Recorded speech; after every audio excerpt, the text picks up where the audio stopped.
Merhaba sevgili dostlarım. Bu videoda MATLAB'te n faktöriyel değerini hesaplayan bir algoritma tasarlayacağız. Bu algoritmayı tasarlarken kullanıcıdan bir değer alacağız arkadaşlar. Almış olduğumuz değerle de işlemlerimizi yapmaya başlayacağız. Dilerseniz MATLAB uygulamasını açalım ve çalışmaya devam edelim arkadaşlar.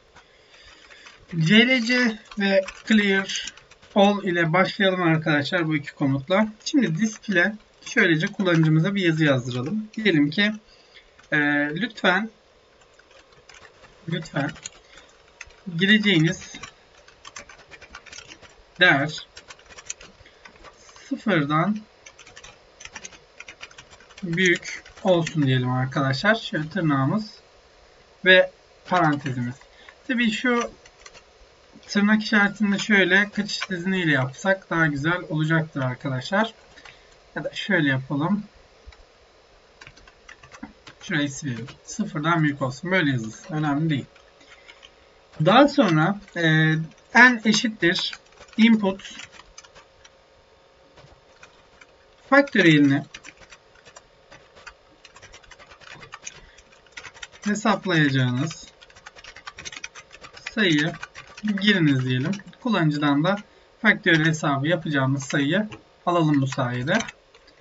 Çift tırnakla başlarsanız çift tırnakla bitirin. Tek tırnakla başlarsanız tek tırnakla arkadaşlar.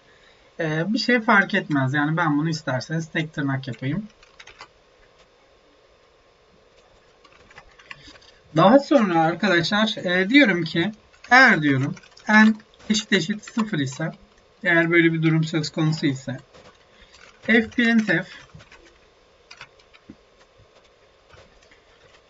%g faktöriyel eşittir diyeceğim. Burada 1 diyeceğim arkadaşlar. Ters çizgi n yapalım burada da. Tek tırnak kapattım. Şurada da virgül n diyeceğim arkadaşlar. Böyle bir istisna vardı, hatırlıyor musunuz bilmiyorum ama bu istisnada 0 faktöriyel 1'e eşitti arkadaşlar. Bu istisna haricinde diğerlerinin hepsi aynı şekilde çıkacak. Else durumunda ne yapmamız lazım? Faktöriyel adında bir değişken oluşturup birden başlatalım. For j eşittir 1'den j eşittir 1'den k'ya kadar arkadaşlar. Ne olacak? Faktöriyel eşittir faktöriyel çarpı g diyeceğiz arkadaşlar. Tamam mı? Sürekli olarak bu değişecek. And dedim. f(printf) else durumunun içerisinde yazacağım bunu yine. %g faktöriyel eşittir %g diyelim. Tırnağımızı kapatalım. Virgül. Birincisine n, ikincisine de faktöriyel yazacağız arkadaşlar. Şöylece kapattık. Ve f(printf)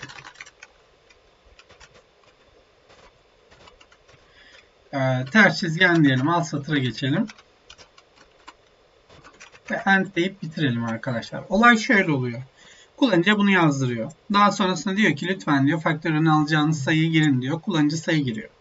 Ve sonrasında n 0 eşitse, yani bir istisna durum var bir tek sıfırda. Eğer böyle bir durum varsa diyor 1 eşittir diyerek yazdır diyor.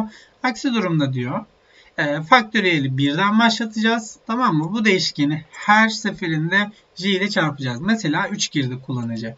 Şimdi şu n olacak, pardon yanlış yazmışım. J 1'den başlayacak. 1'den n'e kadar tek tek çarpacak arkadaşlar. Şimdi şöyle mesela 3 girdiğini varsayalım. Faktöriyel 1 eşittir 1 çarpı j olacak. Yani 1. Faktöriyel yeni değeri 1 oldu. Zaten 1'di ama. Sonra j 2 olacak arkadaşlar. Faktöriyel eşittir faktöriyel, yani 1 çarpı 2 diyeceğiz arkadaşlar. Ve artık faktöriyelin yeni değeri 2 oldu. Sonra j değerimiz 3 olacak arkadaşlar. Faktöriyel eşittir. Faktöriyelin son değeri 2 idi. 2 çarpı j'nin yeni değeri de 3.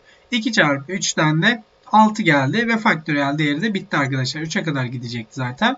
N dedik. %g buradaki n değeri. Yani bizim kullanıcıdan aldığımız değer 3 girmişti. 3 faktöriyel eşittir dedik. Diğer yüzdegede faktöriyelin son değeri arkadaşlar. Faktöriyel değeri yani 6 dedi. Çalıştıralım, bir doğru mu oluyor? Bir kontrol edelim. Mesela 3 diyelim arkadaşlar. 6'dır diye çıktı. Bakın 0 istisnasını görelim. 1 diye çıktı. Daha sonrasında dilerseniz mesela bilebileceğiniz bir değerden gideyim. 5 faktöriyel. Diyelim ki ben 120'yi yazdım. Burada gördüğünüz gibi e artı 198 yazıyor. Arkadaşlar olay şöyle. 6.6895 çarpı 10 üzeri 198 değerine eşitmiş diyor arkadaşlar. Olay bu şekilde özetlenebilir. Temelde yaptığımız işlem şu arkadaşlar. Bu çok önemli. Her seferinde burada faktöriyel değerini yeni bir faktöriyel değerine eşitliyorum. Ve bunu yaparken de her seferinde yeni bir faktöriyel değeri oluşturuyorum. Bunu oluştururken de çok böyle bağlantılı cümleler kurdum ama j ile her seferinde farklı değerleriyle çarpıyorum. J de 1'den başlıyor, ne kadar gidiyor. Kullanıcı kaç girerse 12 girdi, 12'ye kadar çıktı arkadaşlar. Yani 120 girdi, 120'ye kadar bu işlemi tek tek yapmış oldu arkadaşlar. Umarım anlaşılır olmuşumdur. Umarım size aktarabilmişimdir bu bilgileri. Eğer takıldığınız, kafanızı karıştıran bir yer olduysa sorun, yardımcı olmaya çalışayım sevgili dostlarım. Bu videoluk bu kadar. Bir sonraki videomuzda görüşmek dileğiyle sevgili arkadaşlar. Hoşça kalın, sağlıcakla kalın efendim. Kendinize çok iyi bakın.